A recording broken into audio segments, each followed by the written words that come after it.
welcome to my first instructional video with Cooking with Confidence.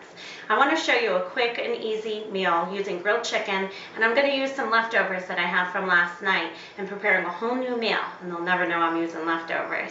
So to start off, I want to show you how I prepare my chicken, and then I'll go off and grill it, and when I come back I'm going to show you how I put it all together with the leftovers. So for starters, I have 4 pieces of chicken here, and now most of us would open up a package of 4 pieces and think, oh, that's for 4 people. I'm going to show you how I cut it and prepare it to get more pieces out of it, which means more portions.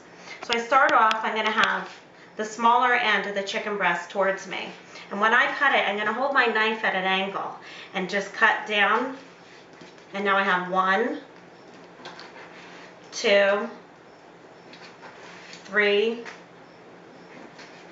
I got 5 pieces out of that 1 piece. Now, of course, 1 piece is not 1 portion, but not only am I providing more portions per piece, I'm also going to save time because it's going to cook much more faster on the grill, okay?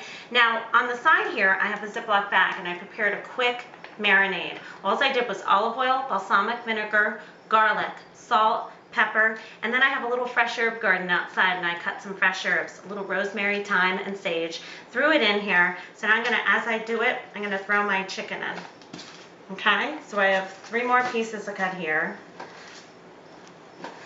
Now when you do this, watch your fingers. Always keep an eye on where your fingers are. You don't wanna cut yourself. So look how quickly I can just cut through this. That one was a little smaller, so I got 3 pieces out of that. This is a big one, so I might even get 6 pieces out of this one. Always use a sharp knife, because if you don't, it just takes longer to do what you're doing. Okay, I've got it all in the Ziploc bag. This is a great way to marinate because you can mush it around, you can get all the pieces covered, you can utilize all the marinade through all the chicken. Chicken does not have to marinate for a long time at all. It absorbs it very quickly. In fact, you never want to marinate chicken for too long because the marinade can actually cook the chicken a little, which makes the chicken a little more tough. All right, so I'm going to go grill, and when I come back, I'm going to show you how I'm putting together my leftovers and to prepare a whole new meal. All right, I'm back in from grilling. Now remember, I started off with 4 large chicken breasts. I got 18 pieces out of it. Tonight's meal, though, I'm only serving 3 people. And again, I'm incorporating the grilled chicken with some leftovers, so I don't need all these portions. I'm going to reserve this, again, in a Ziploc bag, stick them in the freezer, and in a future video, I'll show you another great, easy meal. And the meal's already going to be cooked. You're just going to be putting it all together. So tonight, I pulled out 4 pieces, and I've already cut them up. Same angle as I did before with the raw chicken. Now I'm doing it with the cooked chicken, and I have these nice pieces that are going to be tossed in with some angel hair pasta. So over here in my saute pan, I started off at about 2 tablespoons of olive oil. I don't measure, and that's part of where my confidence comes in when I want to try to show you guys. About 3 tablespoons of butter with the olive oil, okay? I chopped up some fresh garlic. I'm going to put that in my pan. Now, be careful when you're cooking with your fresh garlic. If your pan is too hot and you're cooking it too long, too fast, it's going to get bitter. You don't want bitter garlic. It's not going to taste good. So as this cooks in here, I'm going to let the butter melt. I want you to take a look here. I've organized myself. I'm utilizing some leftovers from last night that I'm going to point out as I go along. Staying organized is going to help you save time, and it's going to help alleviate some frustration while you're trying to prepare a meal. If you have it all hands-on, within reach, ready to go, you're not going to be running back and forth to the fridge, looking through cabinets of what you need.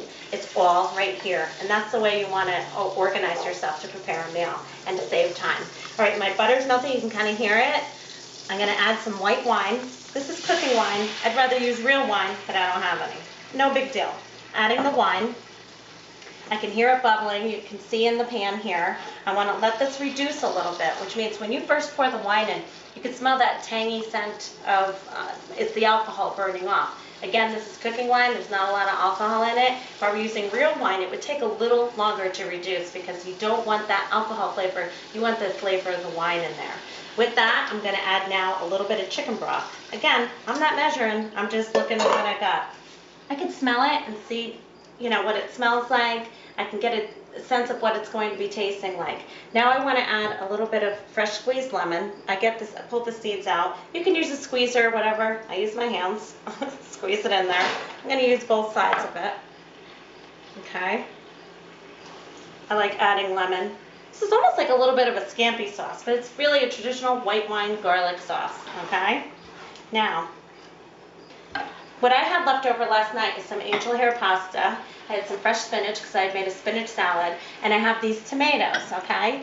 Alone, these were all not enough for, one portion. So if I put them all together and make a new meal out of it, you're starting off fresh. So the tomatoes, I'm going to keep whole. These are basic grape tomatoes. I'm going to put them in here.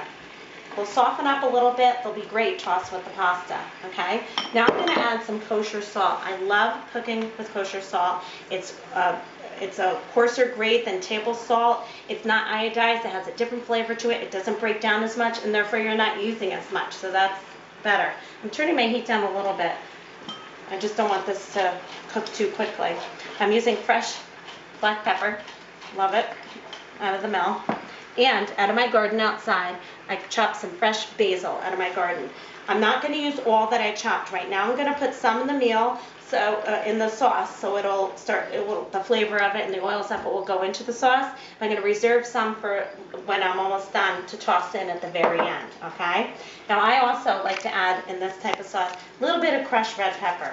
Just adds a little bit of heat. It doesn't make it too spicy. The kids won't even know, but it just adds a little bit of extra spice to it. It's really good.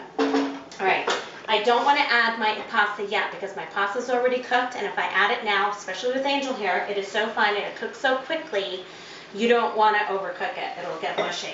I'm going to add my spinach now, okay? I'm taking, 2 handfuls here is what I have left. The spinach cooks so quickly. I'm going to take my tongs, do a few quick tosses, okay? My chicken is already cooked, but that's going to come in next. Look how quickly that spinach broke down. Going to put my chicken in.